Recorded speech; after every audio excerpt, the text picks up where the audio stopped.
Hi guys, and welcome to your daily tarot reading for Thursday, the 2nd of July. Thanks for joining me. I'm using the Silver Witchcraft Tarot again for today's reading. Let's have a look at what the cards want you to know, what the Silver Witches have to say. I don't use this deck very often. You can see by how new they are. Oh, and I like this. Let's pick a card from here. Oh, wow. The Ace of Chalices.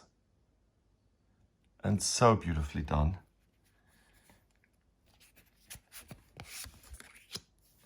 The Two of Pentacles.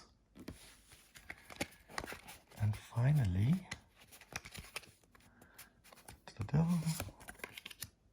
the Queen of Pentacles. Okay. What's with all these spider webs on the pentacles? The real world is sticky. Materialism is a web that you can't work your way out of. We're stuck in physical bodies that we can't get rid of. What are you trying to say, Silver Witch Tarot? There's certainly something that it's about this sense of attachment and not being able to let go of things, which is an aspect of Pentacles that's highlighted here. Okay, interesting. I'll have a look at that. First of all, Ace of Pentacles, not Ace of Pentacles, Ace of Chalices, gift from the universe. Ace of Chalices, also known as the Ace of Cups. It's love, emotion, self-care, nurturing others, and feeling that sense of I belong in my body, I belong in the world, I know what I'm doing, I feel good, I'm supported, I feel loved, I see the reflection of things, so I can look at something and also think about how it's going to have consequences, how my actions are going to influence other people. I'm able to look at myself and see the image that looks back at me. The moon lights all of this up. And it's an abundance of water, and it's a never-ending cup that's just going to flow and flow and flow. But what's interesting is there's a sense of fearfulness here. What if my feelings abandon me, and if I just see them in the stark light of the moon that illuminates everything? And what if I don't like what I see? We've got a full moon here, and we've got a full moon here with two crescent moons on it.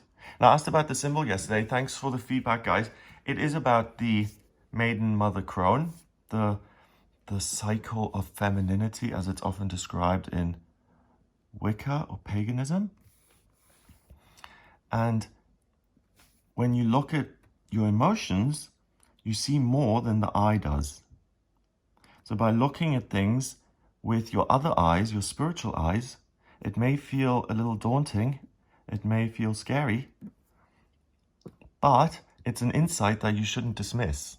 So if you meet someone today and you think, oh, this is a lovely woman, she seems great, saying all the right things, smiling at me, but something is off. Something doesn't seem right. I'm seeing another side here that I don't quite trust, or something is hidden here. And because my emotions are fully switched on today, and I feel the fear as well as the love and the joy and the hope and the occasional despair. I don't know about you, but when I meditate, sometimes I come out of the meditation, I'm like, oh, that was exhausting. It's like I've gone through every emotion that there possibly is, and it's because in my meditation things come up that haven't had an emotional conclusion, and I conclude them in my daily practice, but it brings them all back up. You have to revisit before you can let go. And that's interesting in the sense of, can I ever let these things go? Absolutely.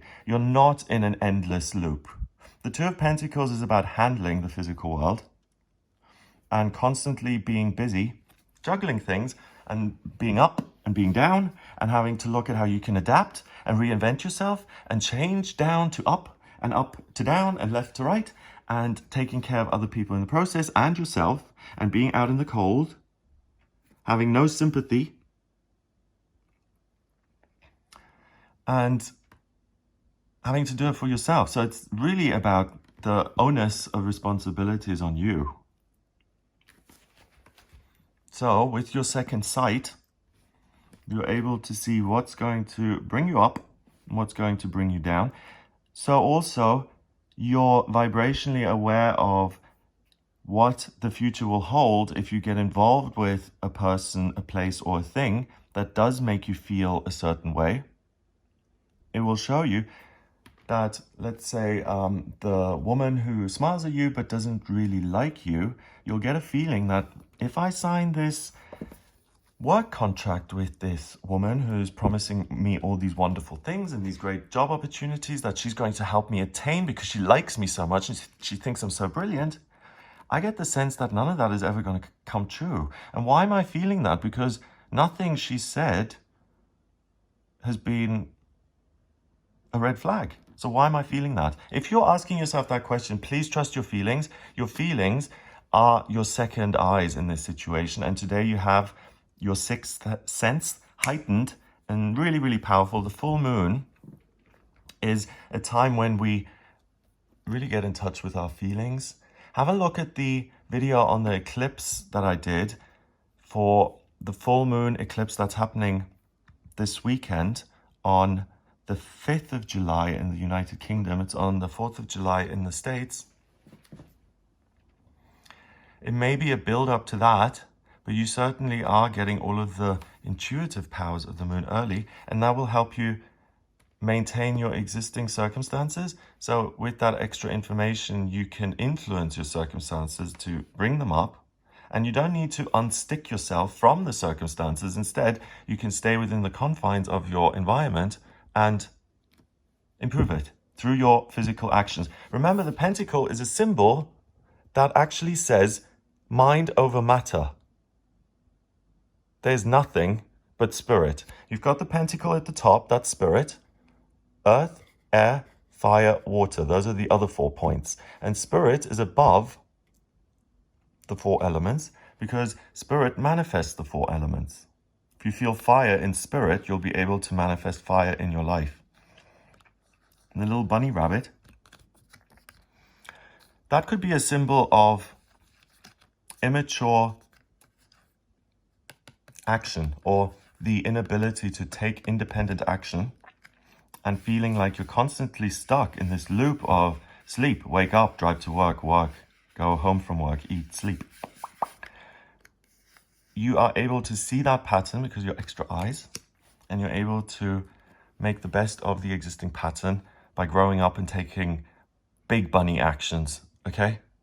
Not little rabbit actions. Oh, you see, the big bunny is grown.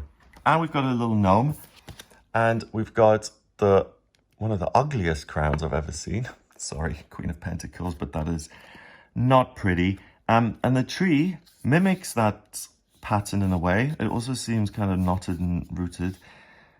And she holds that pentacle. She's mastered the physical realm, but she's also still beholden unto the physical realm, the way we all are. We all have to brush our teeth. So the Queen of Pentacles, she realizes that the earth is real in the sense that it's an illusion that can be altered through spiritual strength. Oh, I love that. As a definition for the earth. Amazing. Rabbit is all grown and gets a reward for taking action because the Two of Pentacles is now broken. Well, it's not broken out of the cycle. It's taken the existing cycle and taken herself from the position of handmaiden and lady in waiting for the queen. And she's disposed, no, not disposed of the queen. Is it deposed the queen? She may have disposed of her. And she has now taken her role as the queen, and she's replaced her because she's seen how to get to the top. So the political scheming, I don't think is the point. The point is that with your heightened understanding, you know how to make the most of any situation. And by taking action and practicing how to assert yourself and to be independent, you become the queen. The queen has to take action. She has to rule from this throne. So she's bound by the laws of her role. She has to take care of the little gnome people and the rabbits. And she's responsible for the earth. Her throne is a tree. And she is able to manifest whatever it is she wants. So she's someone who has broken out of that cycle through spiritual intelligence. She still engages with the real world because now she's in a position of, I love it when I engage with the real world because all I have to do is think it and the reality follows because I get the insights on what steps to take to make that reality manifest.